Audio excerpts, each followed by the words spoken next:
And now, the Hall of Fantasy. Welcome to the Hall of Fantasy.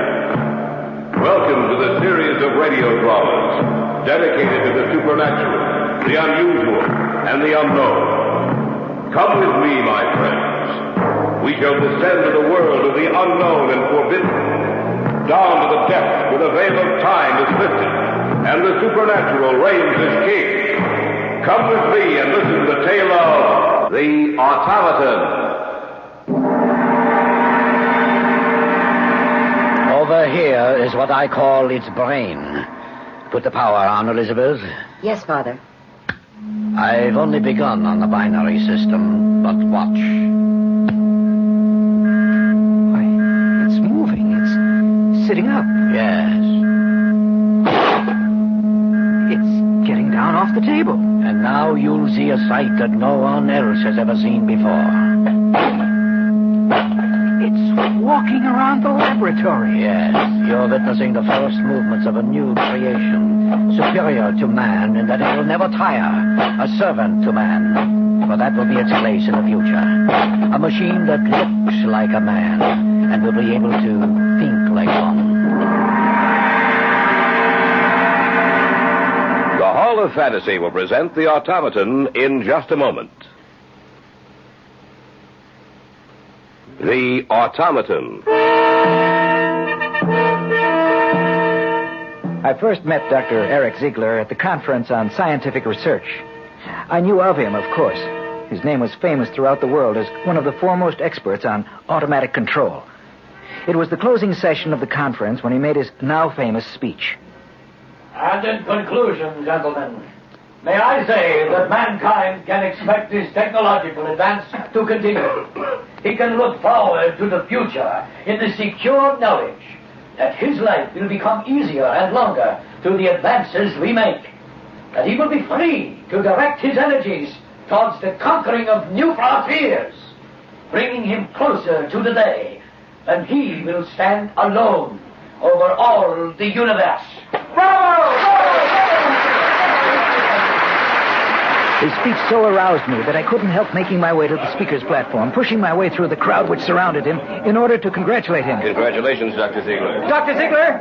Yes? My name is Drake Sheridan. I just wanted to tell you I thought your speech was the best thing I've ever heard. I take that as a compliment coming from you, Dr. Sheridan. I know about your work. Oh, nothing at all compared to yours, sir. Dr. Sheridan, I'd like to talk to you further. Why don't you come to my house this evening? What time? After dinner, about 8:30. Here's my card. Well, thank you, sir. You'll be there? Of course. I'll see you then.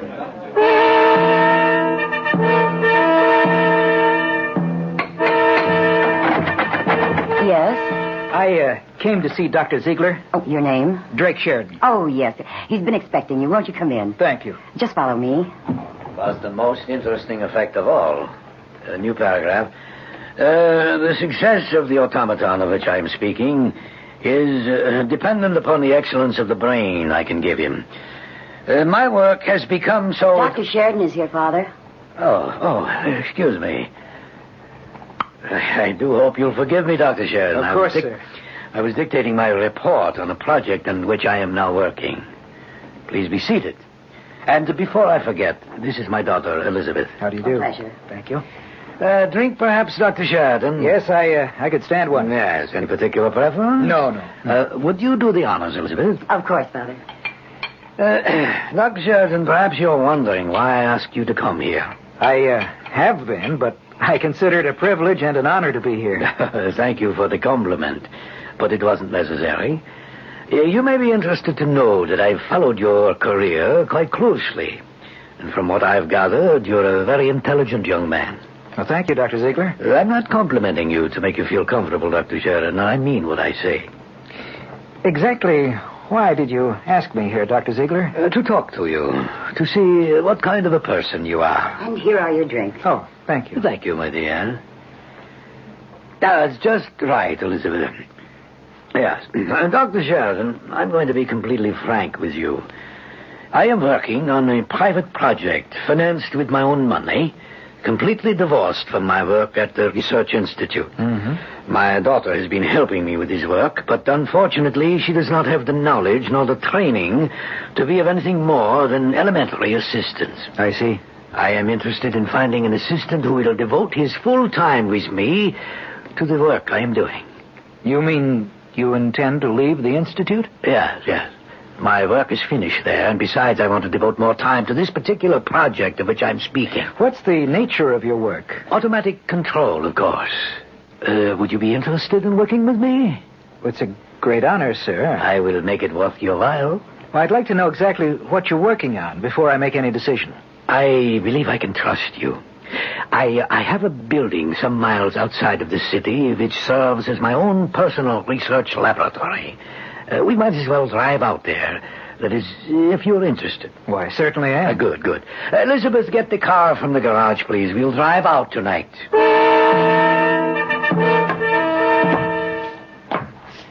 Well, you certainly have it well equipped, Dr. Ziegler. I wanted to show you that you would be working with only the finest of equipment. Who's there? What's that? Oh, that's the watchman. It's nothing to worry about, Bart. Oh, it's you, Dr. Ziegler. I didn't hear you come in. It's all right. He'll check out with you when we leave. All right, sir. Will you open the door, Elizabeth? Of course. All right, let's go in. I'll put on the lights. Now you'll see what I've been working on for the past year.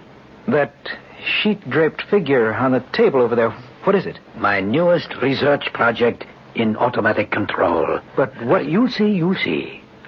It looks like a human body underneath that sheet. Not quite. Here, I'll pull back the sheet. No, it isn't a human body. That's correct. What do you think of it, Sheridan? What do you think of my automaton? Is it finished? Not yet, but soon, with your help. A mechanical man. A robot shaped exactly like a human being. What better form could I give him? After all, our own bodies evolved to what we are today.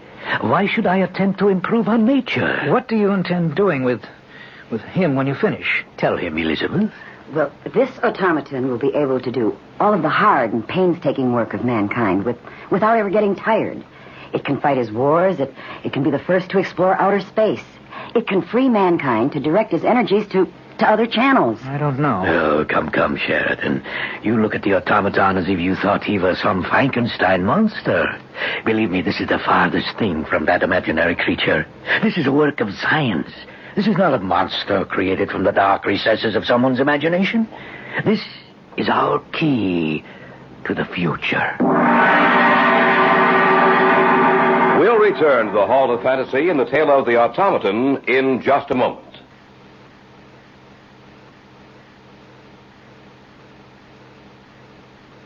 Back now to the Hall of Fantasy and the tale of the automaton. Dr. Eric Ziegler, his daughter, and I stood looking down at the metallic figure lying on the table before us. In all respects, it resembled a man, a metal and plastic man, created by the genius of Ziegler. This is our key to the future. This automaton will free man from labor. Let him develop his mind to the fullest. How much longer do you think you'll have to work before it's finished? I can't tell. That's why I need you to help me set up the automatic self-regulation of its brain. Then you haven't developed the system of feedback yet? No. As you are aware, that is the basic machine of all self-regulating systems of automatic control. A man's mind is a complex creation. The mind of the automaton must also be complex in order that it can do the work of a man, in order that it can think and regulate itself. Why don't you show him what you've accomplished so far in the feedback system? All right. Now, over here is what I call its brain. Put the power on, Elizabeth. Yes, Father. I've only begun on the binary system. But watch. It's moving. It's sitting up. Yes. It's getting down off the table. And now you'll see a sight that no one else has ever seen before. It's walking around the laboratory. Yes. You're witnessing the first movements of a new creation, superior to man, and that it will never tire. Servant to man, for that will be its place in the future. A machine that looks like a man and will be able to think like one. I shall return him to the table now. It's climbed back up on the table. And it's lying down again. All right. Turn off the power, Elizabeth. Well, Sheridan, what do you think now? I'm afraid I don't know what to think. Will you work with me? Oh, yes. Who wouldn't jump at the chance? Of course I will. Good, good. You understand, of course, that the feedback system and the binary scale are still in their elementary stages. When the brain, the automatic control is finished, it will fit inside the automaton's body and head. That's correct. There will be controls on the robot's chest to set the automatic control to working, and another to stop the machine if it needs to be repaired. Of course, our largest task will be to develop a complete automatic self-regulatory system to fit inside the robot's body. As soon as you can be free... Which should be in about 2 weeks. Good. Then we shall begin work on the final stages that will lead to the completion of the automaton. Rather than completely sever my relations with the organization for which I worked, I took an extended leave of absence. There were living quarters in the laboratory in the country. Ziegler shut down his house in the city, and he and his daughter and I moved our belongings to the laboratory in order to devote every possible minute to our work. Not only was Ziegler intent on having the automaton think for itself, but he was also insistent that the robot be able to talk. To those ends, we went to work. If we were right in our calculations, the amplifier and receiver we have built into the mechanism will convert our words into electrical impulses, which in turn will activate a response from the automaton. Those responses themselves will be electrical impulses, which will be converted into words. Well, why don't we try it and see, Eric? We might as well, I suppose. After all, the automatic control is almost finished. We only have the more complex reactions to set in the binary scale. All right. Turn the control on his chest. Right. It's on. We'll see what happens. I order you to sit up. Sitting up? Yes. Jump down to the floor. I want you to answer me with your voice. What have you been created for? To kill. That's not the right reaction. What was that? Correction. To work. That's right. We must have made a mistake somewhere along the line in the reactions we set up. That to kill value is present for only one situation, for personal protection. I thought you'd come up and... What are you doing? Well, we're just conducting a test. Woman. That's correct. Woman. Stay back. Stay away from me. Elizabeth, be quiet. He wasn't going to hurt you. I'm sorry. When he started toward me, it frightened me. You see, he stopped now. There's nothing to fear. Nothing to fear. Get back.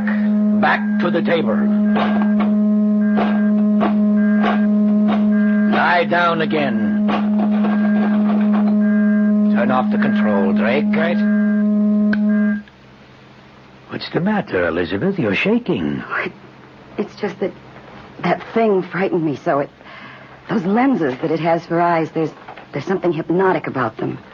He looks so much like a man. I know he's made of plastic and metal, but well, I fear him. Elizabeth, there's no sense getting emotional about this. There's nothing to be afraid of. I know you're right, Father, but... But what? But what would happen if you ever lost control of the automaton? That will never happen. But is it possible? Perhaps. We didn't do any more work on the automaton that day. We went into the city in the early evening to see a play, leaving the watchman at the laboratory to take care of things. We got back about 12 and were having a late snack. More coffee, Drake? Oh, yes. Please. I think it did us good to get away from here this evening. We've all been working too hard. Do you feel better now, Elizabeth? Oh, yes, Father, much better. Yeah. Tomorrow we can finish up with the automaton. And we can show him, after suitable tests, of course, to the world. If we're successful, you ought to win a prize. What was that? Someone screamed. It came from upstairs. We'd better take a look. Who could it have been? The only other person up there is Bert, the watchman. There it is again. Hurry. Look! The door to the laboratory it's open. He must be in there. The lights are on. We'll see what's wrong in a second. All right. Oh, no. It's Bert. What's the matter with him? His neck's been broken. Oh. He's dead. But how? I don't know, only... What's the matter? Look, we turned off the control on the robot when we left, didn't we? Of course we did. Why? Because now it's on, Eric. The control is on. You are listening to the tale of the automaton on this week's journey down the corridors of the Hall of Fantasy. We'll return to our story in just a moment.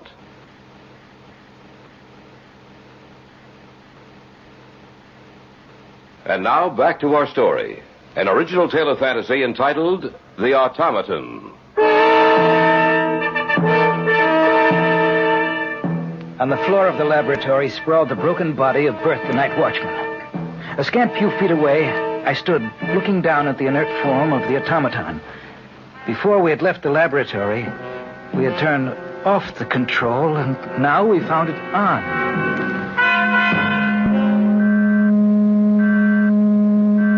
That isn't possible. Take a look for yourself. The control is on. But we turned it off before we left. Are you sure? Of course, I turned it off myself.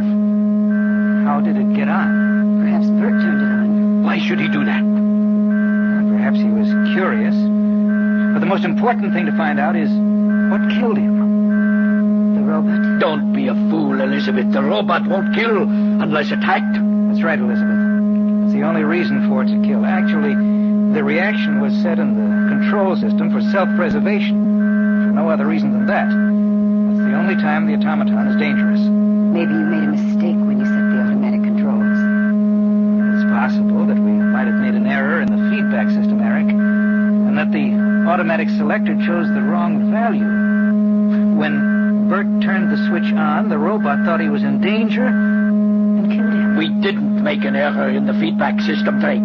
We checked each value through 5 times before we placed it in the servo mechanism. You know that as well as I do. Then how did Bert die? I don't know. Master of Man. It's still on. Turn it off. Did you hear what it said, Eric? Master of men. We didn't set that reaction in the servo mechanism. Something's wrong. Do you mean the automaton can think for itself? What about it, Eric? We'll dismantle it tomorrow morning and check it over thoroughly, just to be sure. What about Bert? We'll merely explain to the authorities that he died in an accident here at the laboratory. We can do that in the morning, too. Now we all need a good night's sleep. Don't you think we ought to move him out of here? Well, they may want to look at his body, Elizabeth. Besides, nothing more can happen to him.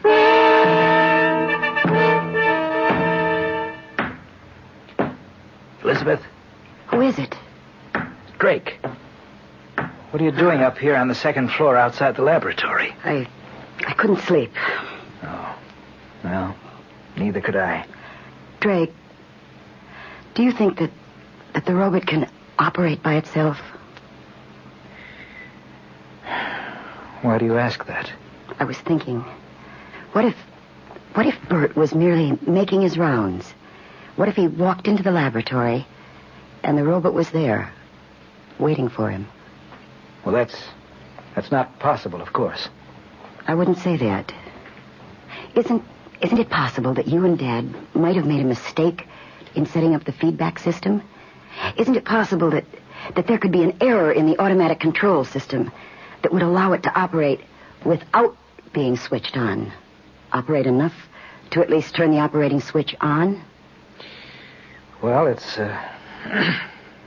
possible that there's something comparable to a short in the control system, which would mean that the robot could operate without the control being on.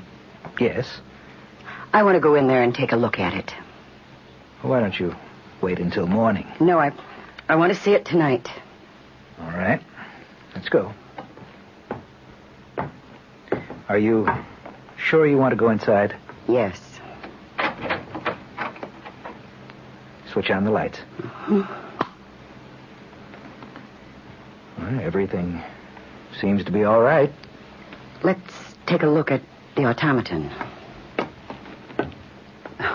Every time I see it, it frightens me. There's nothing to be afraid of, Elizabeth. I'm not so sure. The control button is still off. Wasn't he lying the opposite way, with his head at the other end of the table when we left? No, I don't think. Where's that hum coming from? I don't know. It sounds like the robot's power system. Yet the control button is off. Are you sure? Let me get a little closer to it. Well? The hum is coming from the automaton. That means I was right. I guess you... Drake, Huh? look out. Master of men, The system is on. It's sitting up. to kill. We made a mistake. We must have made a mistake. It's getting down. Let's get out of here. Is it following us? No, it's just standing there. But it will be after us in a few seconds. Hurry, hurry. Let's get this door closed and locked. I can see it through the glass panel. It's starting towards the door. I heard some noise up here. What's the matter? The automaton's in operation, without the control being on. What? That's right. We must have made a mistake, Eric. The only thought that thing knows is to kill. We have to destroy it. It's getting closer to the door. That door won't hold. Let's get out of here. It has to be destroyed. But how? It weighs over half a ton. I think I have it. Stop here by this window. Oh, another crash against that door and it'll be out of the lab. What are you going to do? Its reactions are slower than ours. We'll wait here for it. It'll come walking towards us.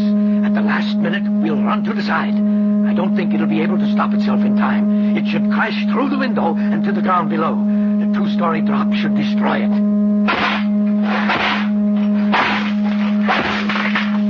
The door's down.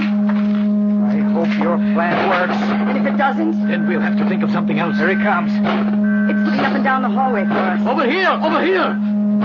It sees you. Here it comes. To kill. It's getting closer. When do we move away? Not yet. Master of men, kill all men. It's only a few feet from us. How soon? In a moment. To kill. Now!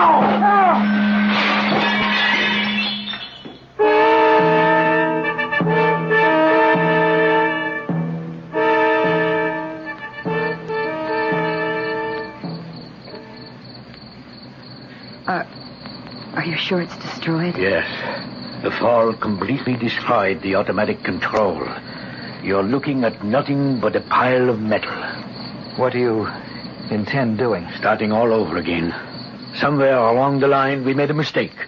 We have to find that mistake and correct it. We don't want a master of men, but a servant of men. Someday, I don't know when, but someday, we'll be successful. And then one of mankind's most useful servants will be the automaton.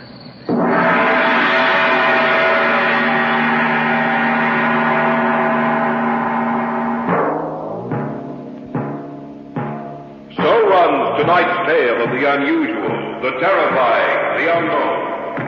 Join us again when next we journey down the corridors of the Hall of Fantasy to hear another strange tale of the supernatural. All characters and events portrayed in these programs are fictional, and any similarity to actual events or persons, living or dead, is purely coincidental.